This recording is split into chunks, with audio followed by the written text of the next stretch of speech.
Hi, my name is Mark Aldrich. I'm a co-host on the web series The Happy Hour Guys. Together with Gun Hill Brewing out of the Bronx, we've created the Curtain Up Beer Project, an open-source hazy IPA that raises money for arts and entertainment workers unemployed by the pandemic for over a year. Go to curtainupbeer.com to find out more. We're asking breweries everywhere to help us give a hand to people in need.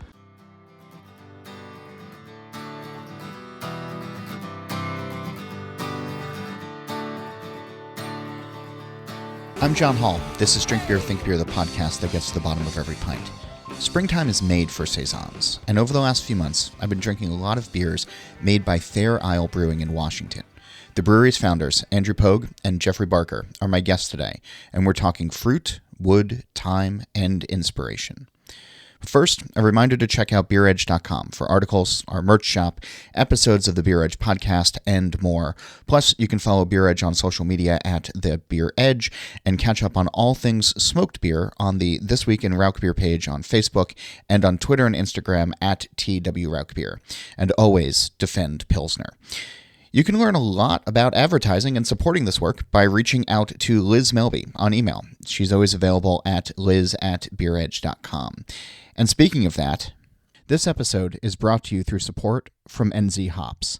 In a little country far down in the Pacific, you'll find a cooperative of master growers whose legend and cultivars have been crafted for over 150 years with creativity and passion to produce some of the world's finest hops. This is NZ Hops. The industry originated in 1843, not long after the early settlers arrived from England. Years of partnership with a dedicated hop breeding program and farming knowledge handed down through the generations sees the current-day master growers proudly providing 18 unique New Zealand hop varieties to the world. Visit nzhops.co.nz or find them on Instagram, Facebook, or LinkedIn at nzhopsltd. And while many beer clubs are great for gifting beer, the Rare Beer Club is especially suited for beer enthusiasts and brewers looking for access to rare and often exclusive craft beers. They've stood the test of time since 1994, in large part due to their commitment to quality. Once curated by the beer hunter himself, Michael Jackson, the club prides itself in living up to Michael's reputation. I can vouch for them here. I've sampled me some pretty cool stuff over the years, including an oak-aged saison from Jolly Pumpkin created exclusively for club members. Their personalized shipment program allows you to customize each shipment and skip beers you don't want to get. Get 50% off your first shipment when you sign up for an open-ended ongoing membership at beermonthclub.com and use promo code DRINKRAREBEER. There's a 2-shipment minimum. And by Athletic Brewing Company. At Athletic Brewing Company, their innovative process allows them to brew great-tasting craft beer without the alcohol. From IPAs to stouts to golden ales and more, they offer a full selection of beers starting at only 50 calories. Now you can keep your head clear and enjoy the refreshing taste of beer anytime, anywhere. Place an order today at athleticbrewing.com and get free shipping on 2 6-packs or more. There are some remarkable beers coming out of Fair Isle in Seattle. Delightful farmhouse-inspired ales that play heavy into culinary inspiration, time in wood or stainless, and a house culture that brings some wonderful characteristics to each beer. Andrew Pogue and Geoffrey Barker co-founded the brewery a few years ago and have worked to bring some of the niche beers that speak to them as drinkers and creators and artists to the local beer scene. Judging by the following they've amassed, I'd say it's working. There's the use of local fruits, of specialty malts from artisanal farms, and a creative streak to bring familiar yet distinctive flavors to each bottle. And because there's 3 of us, we've recorded over Zoom, so there's the usual technology bothers that come up now and again, and I apologize for that. Still, there are some threads in this show that harken over to Steal This Beer, thanks to a blind tasting, and the ever-popular This Week in Rauch Beer, so I hope you enjoy those homages. They both spoke to me from Washington State. Here's our conversation. I was thinking about in reading your bios before we started this interview or this conversation. I was reading your bios and I was really sort of struck about the two different worlds that you both came from. Andrew in architectural photography, and Geoffrey, you in IT. And I wonder where the balance is in the beers that you make between art and process. I'd say a huge part of it is art. Well, I've been an IT guy for many years. I've also been a potter and a jeweler and a gardener and a cook and a whole bunch of other things. I'm very easily distracted and interested in how things work. And so although I made a career as an IT guy for years, I don't really think of myself as being, at least not strictly speaking, an engineer type personality. And I mean, that engineer aspect is definitely there, and it's very strong. And it helps to have that in terms of, as I was saying earlier, keeping equipment running and things like that, or deciding how equipment should be configured or built. But in the end, the actual act of making the beer probably comes more from culinary influences and other like artistic endeavors. That's my perspective on it. I think where they do merge is the kind of intentionality and detail behind the beers. So not choosing ingredients on the whim, or not making decisions about a beer like a last minute or fly by the night kind of decisions. And so there is that kind of like planning aspect of the beer, but at the same time, the art being kind of the hands off, allowing the yeast and the beers to develop in their own manner, and us reacting towards that sometimes. I feel like that's probably the intersection of the two. I guess when it comes to the type of beers that you're making, and you're making wild beers and farmhouse style saisons and beers that really draw off of nature and that need time. When you start thinking about a new beer or something that you want to create, where does that conversation start? Where does that thought process start? You want to lead that one, Andrew? Yeah, I think lots of it's either through, I guess first, when we start thinking about a new beer, we were doing that today in our production meeting. It's me, Geoffrey, and then Nick, our head brewer, and then Matt, our assistant brewer. So it is very much a collaborative effort.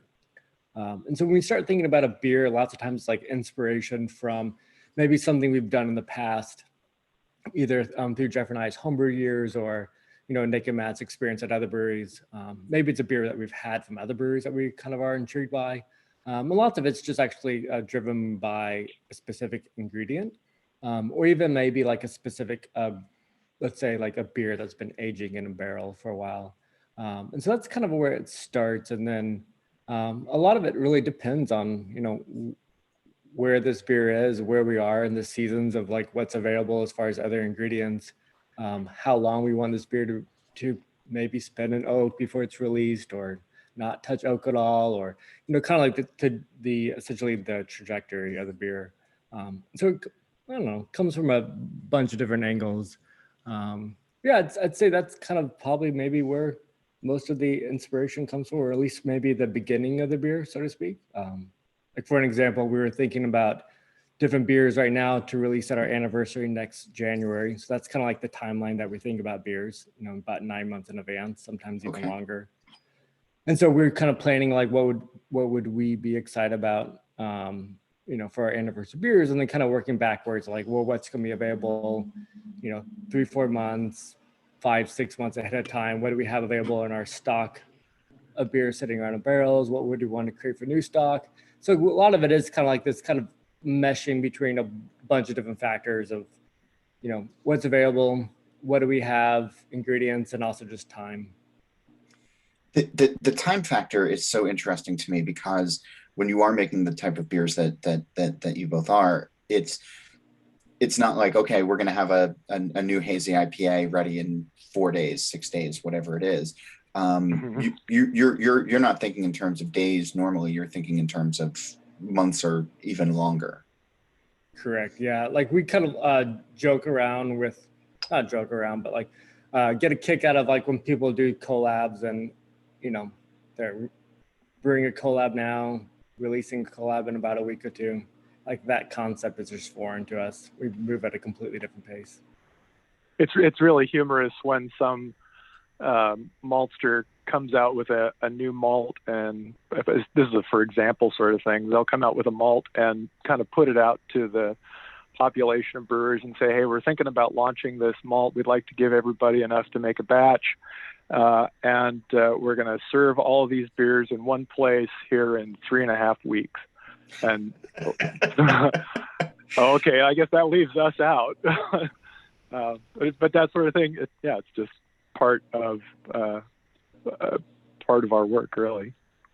When you guys are well, let me back up just a little bit, because in what is, I think, a first on this particular show, as you guys were talking, you were nice enough to send some beer in advance, and I had there's an unmarked, unlabeled 750 green bottle that I was intrigued by, just because I knew absolutely nothing about it. And so I thought, hey, it'll be fun to open this on the show while I'm talking to you guys. And silly me, I got a beer shower as when I opened it. So which is, lovely and delightful, but I think a first for this particular show. Do you have any idea what it is in this bottle that I'm drinking? Yeah, so that's our Grzinski inspired saison called Franz Meredith. It's brewed with 100% wheat, and about 85% of that wheat being an oak smoked malt from Skagit Valley Malting. Yeah, I was hoping there's smoke in this. Otherwise, I was gonna be worried. Yes, a lot of smoke. Yeah, so we haven't released that beer yet. We're kind of like looking at an anticipated date around early May. So I apologize for not sending you more information about that label yet. No, that's awesome. I love the choose your own adventure kind of thing. I love the surprise behind it.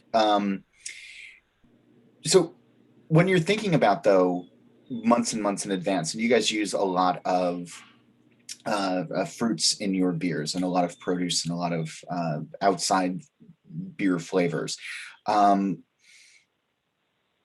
You can't, if somebody's releasing a peach IPA in the middle of peach season, then that's cool. That sort of like hits the general consciousness. If you guys are going to brew with peaches, or do something like that, it's gonna take a while. Do you hold on to it for a year until peach season rolls around again? How do you think about when to release certain beers that have seasonal flavors to them? Yeah, typically, it is difficult. We'd like to release beers. Shoot, I lost my train of thought. We want to produce beers that kind of hearken to a specific place where they were brewed, or where the ingredients came from, but also the time that they were brewed in the year. But as we've discussed, some of these beers take a long time to produce, and you can't serve the beer really well connected to the time that it was made. So we're more interested, I think, in that time and place that it was brewed, rather than the time and place that it was served. And we do have, some leeway as to when we'll pour something. It has kind of changed in the marketplace in the last couple of years, but you typically wouldn't serve a stout in the middle of summer, and maybe you wouldn't serve a peach beer in December. But I think there's also some flexibility there. So making the decision about when to release the beer becomes this kind of calculus of what other beers do we have to release, what do we have on tap and in bottle at the moment that's currently released, when and where was this beer made, and it's not random, but it's somewhat ad hoc. It's some of those decisions happen when the beer is being made, and then some of those decisions happen when the beer is frankly ready to be served.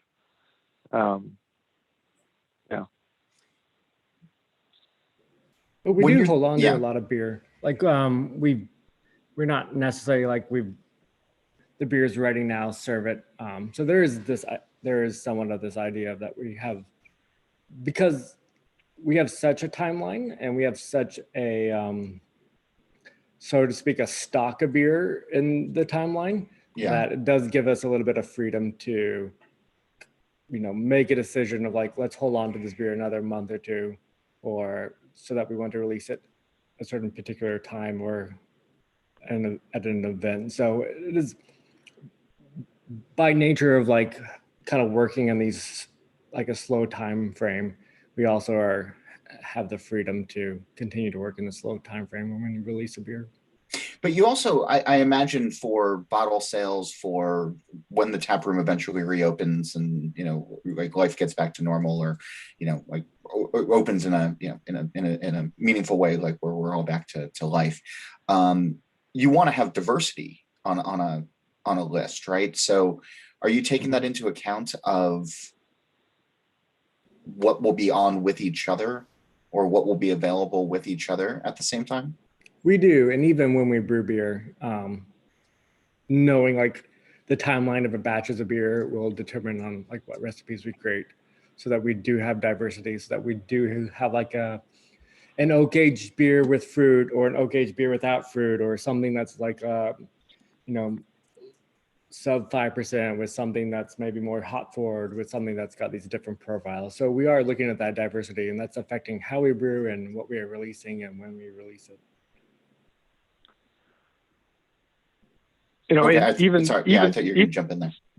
Yeah, I was. I just got paused.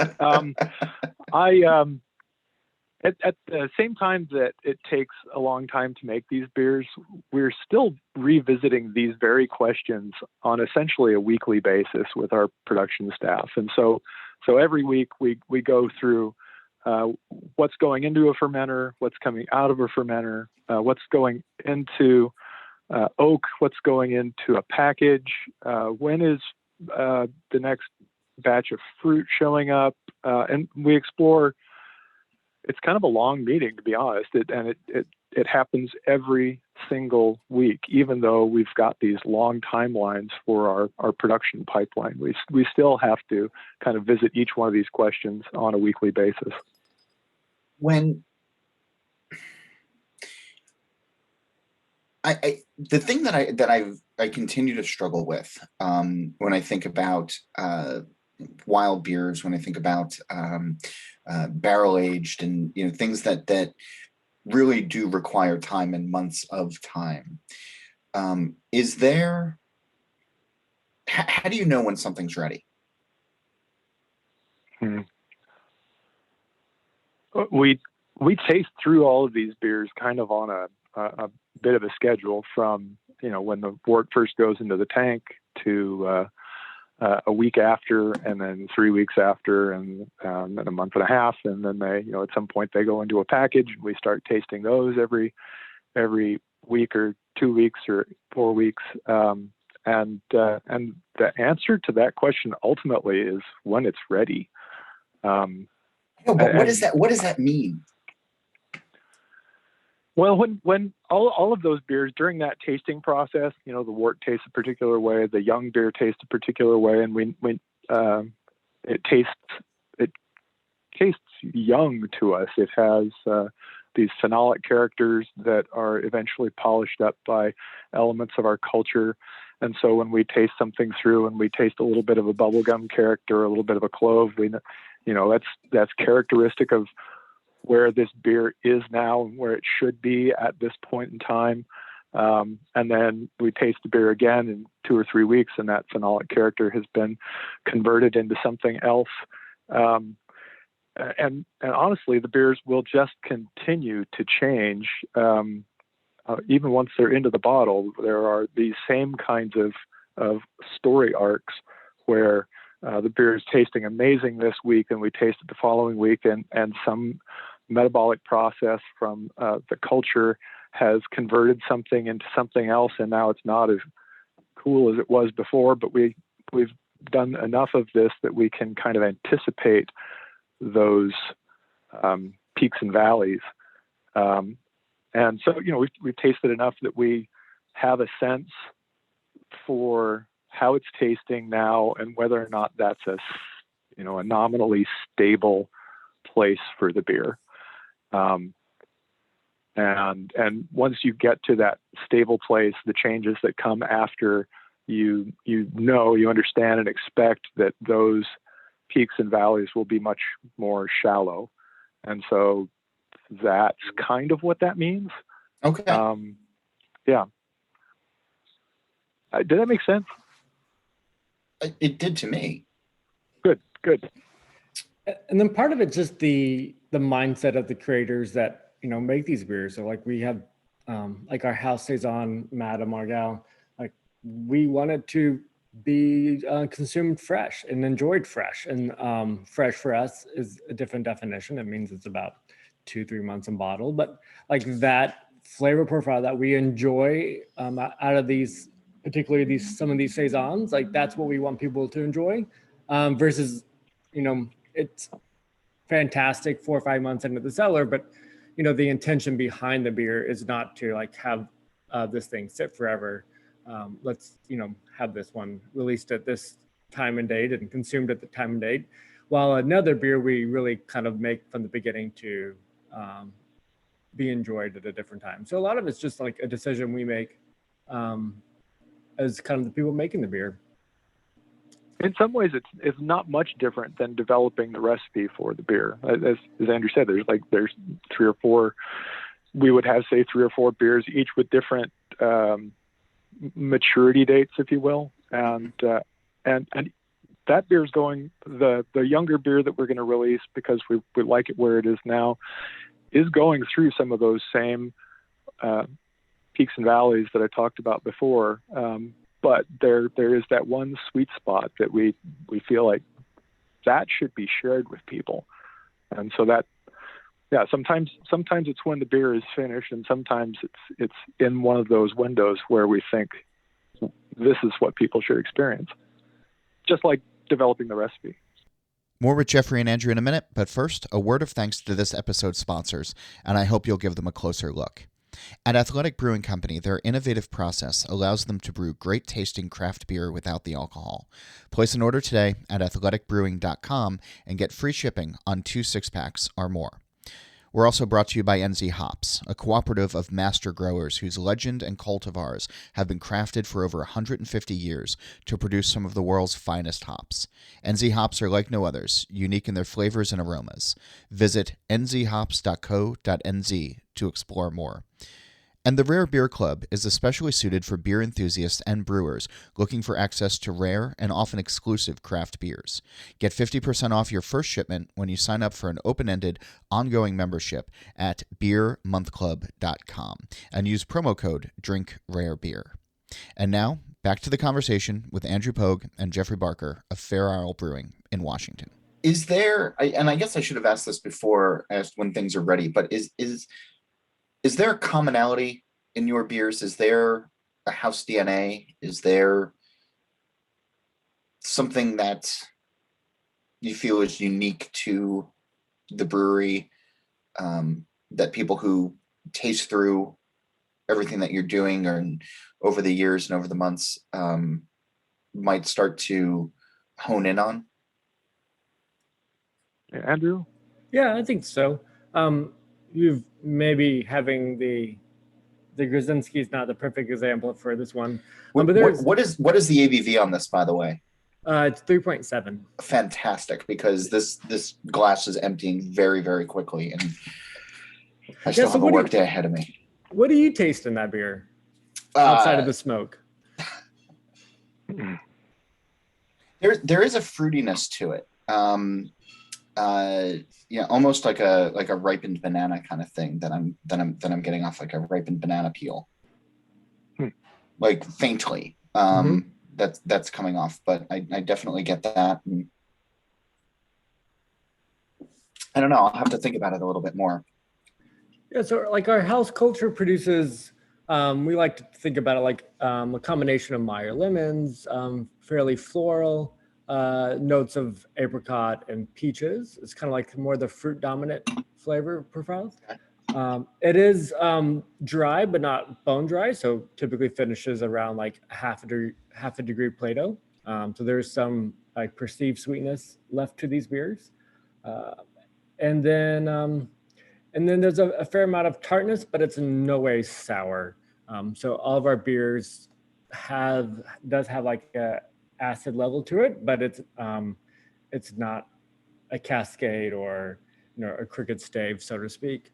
But there is kind of like a tartness because it is a mixed culture of wild yeast and bacteria. And I think that underlying thing, and then from there, we've been able to nudge it in different directions and use ingredients that kind of allow different parts of the culture to shine. Geoffrey, what about for you? I actually didn't say anything because I didn't think there was a lot to add. Okay, no, that's fine. I think I said that pretty well.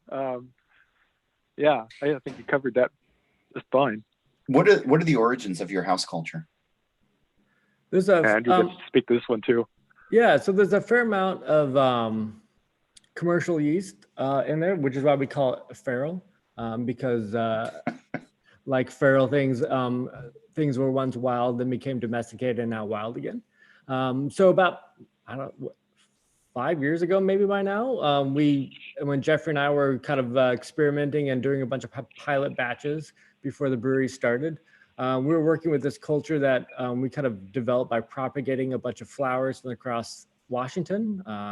So one's near Lake Washington, on the east side, outside of Yakima, where a lot of the vineyards are, and then also cultures from around where the brewery is today in Ballard. And so those cultures, those flowers were propagated up just through, sensory analysis and natural selection, and added to these cocktail of once, commercially isolated yeast strains into a cocktail that we've basically been using for several hundred different batches. We pitch from one batch to the next. And so there's, to some degree, we don't really know what's in it anymore. We kind of had somewhat of an idea going into it, but now that it's many, many, many generations old, it's kind of become its own thing. As you think about the origin of the brewery, Seattle, I've always thought of it as one of the great beer destinations in the country. And going back for a long time, and there's some wonderful history with a lot of breweries that have been around for a long time and helped establish a national beer culture. And I think of places like Pike and what they did to sort of further on beer. When you were thinking about opening, was it always going to be a farmhouse inspired brewery, or was it a niche that you wanted to fill in the town? How did you land on the type of brewery that you became? Yeah, I'll speak. Yeah, go ahead. Go for it. I was just going to say that for myself, I never really thought of myself as a beer drinker until somebody put a farmhouse beer down in front of me. And then it went from how do you get those flavors out of the same ingredients to a realization that this was like an extremely deep and extremely wide rabbit hole, and something that I could spend, another career's worth of time exploring. And so yeah, it went from, oh, that beer is nice, to I think I'm going to start a brewery. And so you can't sneeze at that. That impetus was really big for me. And so for me at least, it was always going to be a farmhouse or a sour brewery of some kind. I'm really pleased with kind of where it landed in this more kind of saison-y farmhouse range, as opposed to, a very sour beer, just because of where my palate is these days. I think I had more to say, but I've forgotten exactly what it was. Does that get at your question, really? I think so. I mean, Andrew, obviously, Yeah, we really wanted to fill a niche, both as beer drinkers in Seattle who really love this style weren't having lots of options, especially 5 years ago when we kind of started the ball rolling on this project. And then also just the nature of starting a business. This is a business, and we've always both navigated towards things that are a lot more niche oriented and feel like there's a lot of value in starting a niche brewery.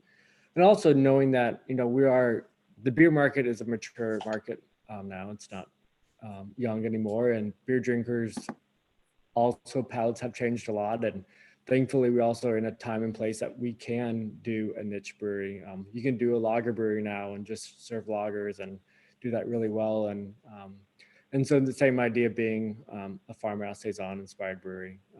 We felt like there was a huge gap in the market for that. We did a bunch of market research on that, but also just felt like it was a lot, I won't say easier, but maybe more straightforward to wrap our heads around a project that was a niche versus we make everything. We're in Ballard. There's 11 or more breweries within walking distance that do amazing IPAs and lagers and hazies and all these other things. Like Seattle doesn't need another brewery that does that. Yeah. So why join that market? Be kind of have our own voice and be different. But I love, Geoffrey, what you were saying on falling into saison and farmhouse and not necessarily sour, because I know that there's a lot of places that start up and say, okay, we're going to have a sour program, and they really go heavy on the acidity. They go really heavy on the on the taste bud smacking tartness. And every beer that I've had from your brewery has been really thoughtful and really measured, and just I'm normally like taken away to like a really nice spring afternoon at like a cafe in Belgium when I'm tasting a lot of these things. I can't take away from those very sour breweries. Those are the beers that actually kind of hooked me, that had me fascinated in the first place. But at least for my own palate, as it developed over time, it was I felt like I didn't really need a beverage that screamed at me that way. That I was more interested in what those flavors were, but then being able to kind of tease them out individually and understand them.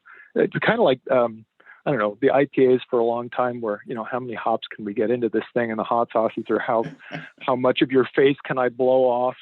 Yeah. And I feel like sours, I think that's something about the American culture, is that, we want to go to these extreme places. And I have always really, the extreme place I want to go to is balance, to try to find something where I can get, some complexity out of it, rather than just a single aspect of it kind of screaming at me or ripping the enamel off of my teeth or. Yeah. Is it a hard sell to consumers, to drinkers? I don't think so, personally. I know that we do have the occasional person who comes into the brewery and says, what's your most sour beer? And we gently steer around that. And as far as I know, everybody who asked that question and, has one of the beers is pleased with it. It's not exactly what they were looking for in the first place, but, they walk away with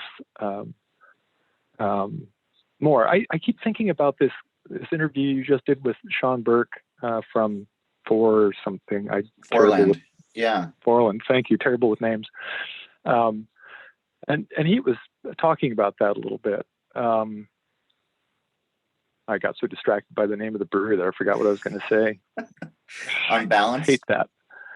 Yeah, and encouraging people to try something that they hadn't had before. He was talking about his experience at the Commons, and that a huge part of his work, at least in that context, I think in others, is that he has to educate, and that's part of the deal. And so, it just, somebody comes in looking for an IPA, not even a specific IPA, but just an IPA.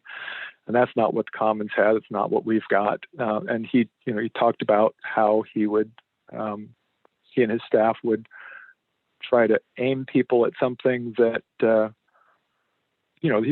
thought they would find interesting. And that's how he kind of developed his customer base. And we went into this with that same understanding, that not everybody's going to even understand what a farmhouse beer. I hardly know exactly what a farmhouse beer is at this point. It's such a mobile definition.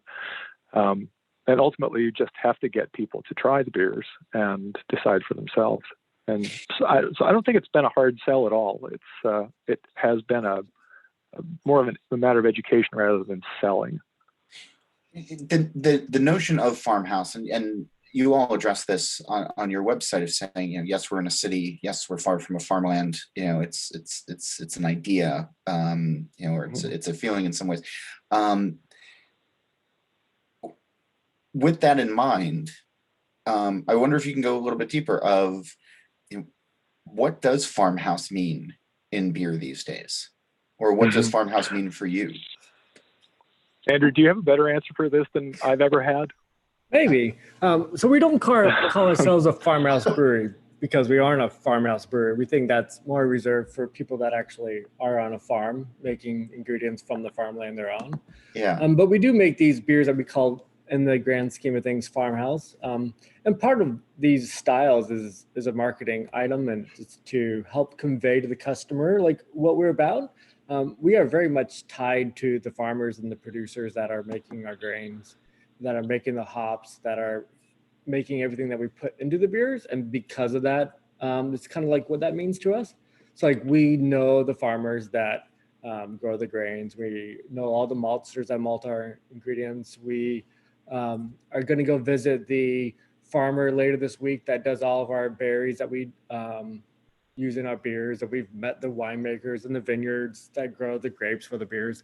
And so I feel like for us, it's very much like it's tied to the people that make everything, and it's tied to the time and place that everything's made. So we're not using ingredients that aren't kind of basically grown in the Pacific Northwest. On the occasion, we'll pull in something that we're really excited for, but 90% of everything that goes in our beer is, made in our neck of the woods, so to speak. And I feel like that mindset is kind of what we carry on from the farmhouse brewery world.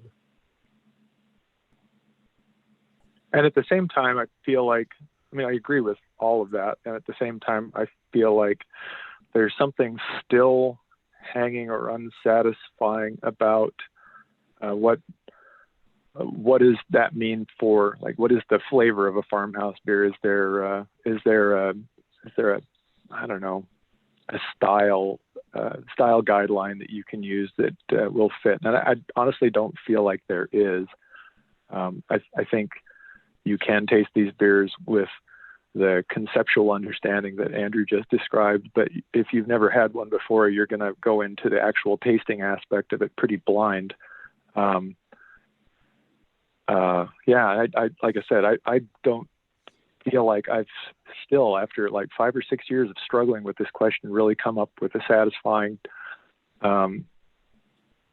concise way to describe what that first time drinker is going to experience when they taste one of these beers.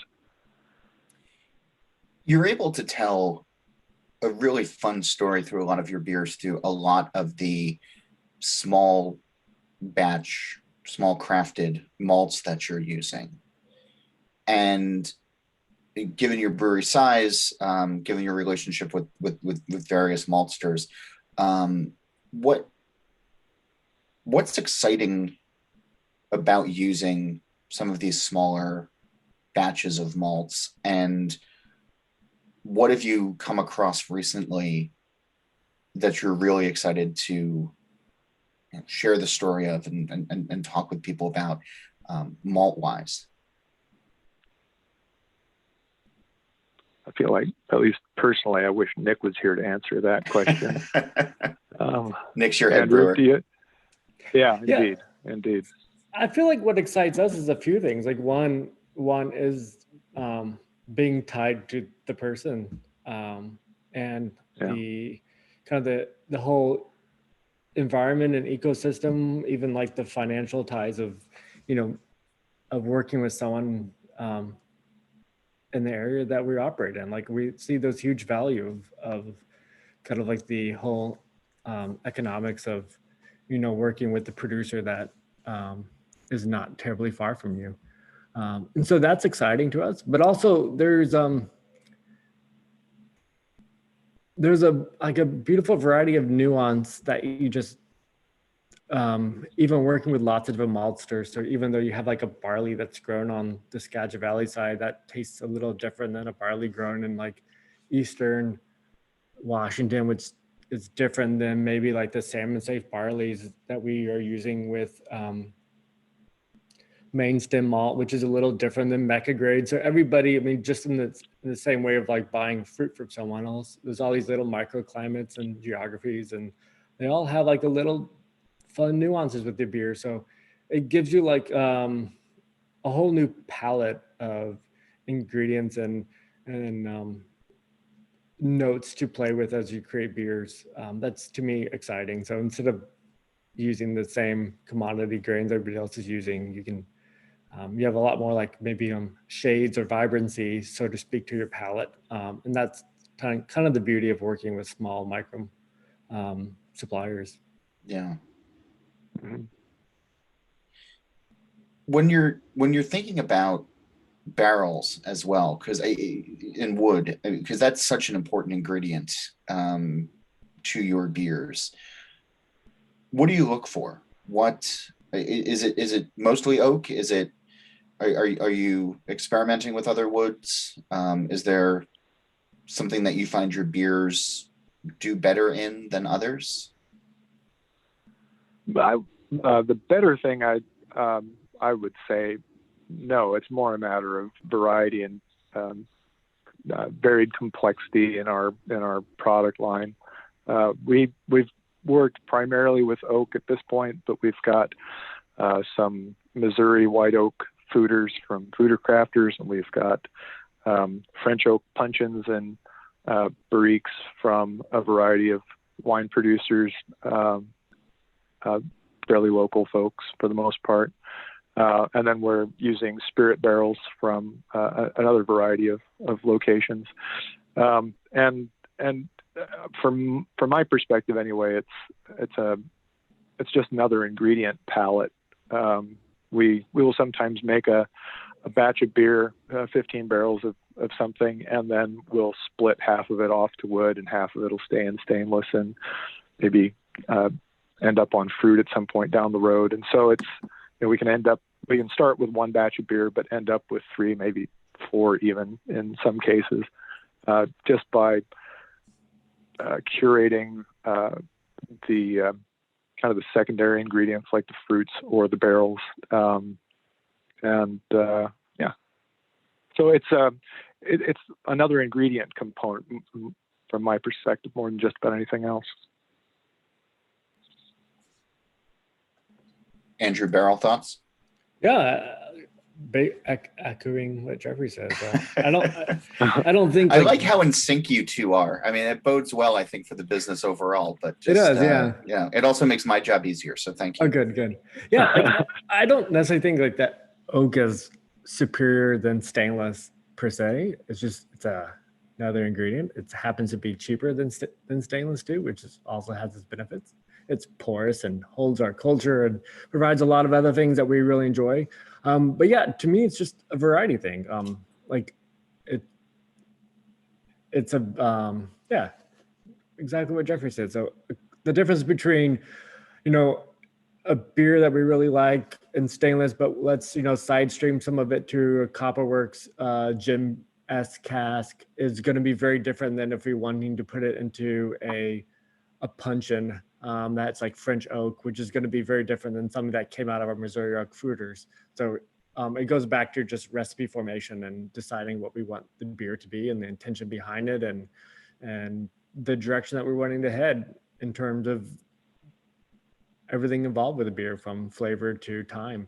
And so working with different oak, working with different fermentation vessels, it just allows us to play with that flavor in different ways. Yeah, and where we sit now is not necessarily the end of the road. It's certainly not the end of the road. I think I mentioned earlier that I've been a potter in the past, and I have plans to produce some ceramic amphora for some small batch sorts of things. Probably not the very large amphora that I think some of your listeners have seen from. I'm trying to remember the name of the winery. Beckham Winery. Yeah. But they're, those are likely in our future. And you're going to make them? Yeah. I like to make things, and so that's we could buy them, but it'd be a whole lot more fun to make them. That's really cool. And at some point we'll build our own cool ship, et cetera, just because that building aspect is really fun. But I'm also curious about, like, keeping on this ingredient idea for a second. Not all barrels are oak, and some you've got Greek wine barrels for Retsina that are made out of pine, and I'm trying to think of some of the other ones. It'd be really interesting to talk to a cooper and possibly have somebody make something for us with a Pacific Northwest wood, like say alder or something like that. Mm-hmm. And so I think just watch this space. We'll see what happens with any of those things. That's really, that's exciting. As this glass continues to empty very, very quickly, Mm-hmm. I'm curious, aside from this Graditsky, what else might be coming up? What might be in a barrel or stainless right now that you're really excited to welcome into the world and get in front of people? I'd say it feels like such a cheat to answer that question right now, because it's going to be 6-8 months before that shows up. But I think one of the beers that one of the beers that we sent you was Piotr, which is a saison that we aged in peated whiskey casks from Westland Distilling. Yeah, and we're all obviously very fond of smoke, the entire production team, and so we sometimes feel like we're kind of overdoing that. But I can point you to a Facebook group who disagree that you're overdoing it. They want more. Good. Yeah. Good. Glad to hear it. So one of the conversations that we had during our production meeting this morning was actually a different idea, was to take Claude, which is our saison with white peaches, and put it onto gin barrels. But I'm similarly curious about how peaches would land on Piotr. And I mean, grilled peaches are pretty great, especially over an open flame. So yeah, I could see that working. Yeah, indeed. And we've done a fair amount of that kind of fruit treatment recently. We did a beet beer and a carrot beer that involved roasting the carrots and the beets to kind of a deep Maillard caramelization range, and that's been very fun. We did there's a smoked pear beer. Andrew, you remember what the base beer is? That Odolette? That's the base beer for the smoked pear. It is. So it's one of our first Fruitacrafter empties. So it's like a beer de garde that was lagered in the Fruitacrafter fruiters for 8 weeks, and then thrown into some barriques to hang out a little longer with a bunch of smoked pears. That's really cool. So, yeah, pears, I guess, are on top of mind for me at the moment. I'm mindful of the time, but I would love to just hear your thoughts on culinary creations in beer and using beer for culinary purposes. So when you're talking about carrots and beets, or peaches, and all of these various things that you're doing, there's a lot of gimmick food beers out there these days. Like, hey, we took a whole carrot cake and dumped it in the mash, and here's our carrot cake IPA, or whatever it is. And sometimes those taste good, and they're fun and fun. When you're thinking about using cooked ingredients, not just resting a beer on whole fruit or whatever, when you're thinking about manipulating a food before it goes into your beer, what's your approach? Andrew was talking earlier about how we approach beer is this fairly egalitarian, collaborative approach, And so when we sit around as a group and talk about, what shall we make next, I think everybody approaches this differently. And so I can really only speak to how I'm oriented to it. And oftentimes it has to do with what I had for dinner last night. And and as I'm That's eating great. through Yeah. whatever it is that I'm eating through, I'm thinking, that is so good. And how can I incorporate whatever it is that's really tickling my palate right now into a beer? And so then I show up at our meeting and I say, well, roasted beets, roasted carrots, how's that going to work in a beer? Is that something that anybody else thinks sounds like an interesting idea? Those caramel notes and the slight char that you get, and if everybody responds with, that sounds really interesting, then, chances are pretty good we're going to make that beer, at least on some kind of a small scale. And then occasionally he'll suggest something and everybody will go, I don't think that's a good idea, Jeff. So we don't do that one. And I feel like that some version of that happens with everybody else in that meeting. Everybody just kind of brings ideas, and they're often informed by either a beverage that they've experienced, whether it's a cocktail or another beer or a soda or a food product, and or just a general curiosity about how people are using food. One of the ingredients that popped up recently was black garlic, and could we do a beer with a black garlic? Black garlic is something where you take a head of garlic and you treat it for 90 days at a very, very low temperature, and it just the Maillard reaction from that very long heat process turns it into this almost like a gummy candy. It's very savory and rich and chewy. And so we're still trying to, that one's not off the table yet, but we haven't figured out what we would do with it. It can come from near or far. Well, yeah. A lot of it comes from the people that we work with. Whether they're a farmer and they've got this fruit that, they have available that, they're looking to move, or maybe we come to mind when they are trying to think about what to do with it, or it's fresh. So a lot of it's too just like talking to people and being connected to the people that we work with to kind of source everything. Alex, our foraging friend, what has she got right now that she's really excited about that she can get large quantities of? And then from there, kind of like playing around and testing in. And I think we're all just very curious people, and we all love kind of exploring things related to food in the culinary world and how things taste. And then kind of bring this back to earlier, you talked about how we approach things. Most of our stuff's fairly nuanced. So it doesn't, in the same way that we're not about, screaming sour beer or an IPA that punches you in the face, like our fruit and our vegetables or whatever else we're using in these beers as adjuncts aren't gonna be over the top. So we're using them in a more kind of subtle way. Like they're very much present and we can kind of pick them out. But it's not this over the top like an IPA or super sour beers.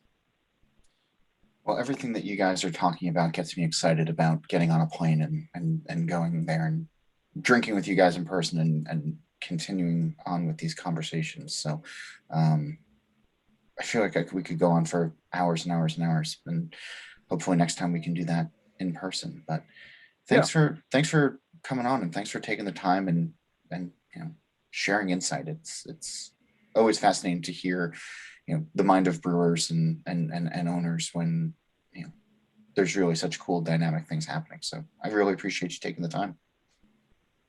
Thanks for having us. Yeah. That Graditsky is going to be available in the coming weeks. It's delicious, and if you have a chance to get a bottle, don't sleep on the chance. My thanks again to Geoffrey and to Andrew, and honestly, the beer shower was awesome. And as always, you can reach me at John Holl, it's JOHNHOLL at beeredge.com, or follow along on Twitter at John_Holl. And if you love smoked beers, join the This Week in Rauk Beer conversation by getting into the group on Facebook or following TW Rauk Beer on Instagram and Facebook. And if you check out beeredge.com, you can see the official tasting glass of the group. Just look for our merch page. Beer Edge is on social media as well, at The Beer Edge, and we're online at beeredge.com. There you can find episodes of this show, the podcast hosted by Andy Crouch, articles to sign up for the newsletter, and more. And if you want to learn about advertising on this show, you can reach out to Liz Melby. She's at liz@beeredge.com, and she'll tell you about our wonderfully affordable rates. And speaking of advertising, I'm really grateful to our sponsors, including Athletic Brewing. At Athletic Brewing Company, their innovative process allows them to brew great-tasting craft beer without the alcohol. From IPAs to stouts to golden ales and more, they offer a full selection of beers at only 50 calories. And now, you can keep your head clear and enjoy the refreshing taste of beer anytime, anywhere. Place an order today at athleticbrewing.com and get free shipping on 2 6-packs or more. Unlike any other beer club, the Rare Beer Club often works with breweries like the Lost Abbey, the Brewery, and American Solera to create craft beers made exclusively for members. They also bring in hard-to-find, exclusively imported selections such as Fantome's Magic Ghost, West 1112, and H.R. Fredrickson Vassal Brunch, an Amager-McKellar collaboration, which is a 10.7% ABV Imperial Oatmeal Stout aged in bourbon whiskey barrels with Vietnamese coffee. Wow. Their personalized shipment program allows members to customize each shipment and skip beers that you don't want to get. Get 50% off your first shipment when you sign up for an open-ended ongoing membership at beermonthclub.com and use promo code DRINKRAREBEER. There's a 2-shipment minimum. We're also sponsored by NZ Hops. In a little country far down in the Pacific, you'll find a cooperative of master growers whose legend and cultivars have been crafted for over 150 years with creativity and passion to produce some of the world's finest hops. This is NZ Hops. The industry originated in 1843, not long after the early settlers arrived from England. Years of partnership with a dedicated hop breeding program and farming knowledge handed down through the generations sees the current-day master growers proudly providing 18 unique New Zealand hop varieties to the world. Visit nzhops.co.nz or find them on Instagram, Facebook, or LinkedIn at nzhopsltd. If you like this show, consider leaving a review on your podcast platform of choice. It really does help other people find the show. Don't forget Steal This Beer every Monday and the BYO Nano podcast on the 15th of every month. Nate Weber does the music, Jeff Quinn designed our logo, and remember to defend Pilsner. I'm John Holl. New episodes of this show release every Wednesday, and that's when I'm going to be back again to drink beer and to think beer.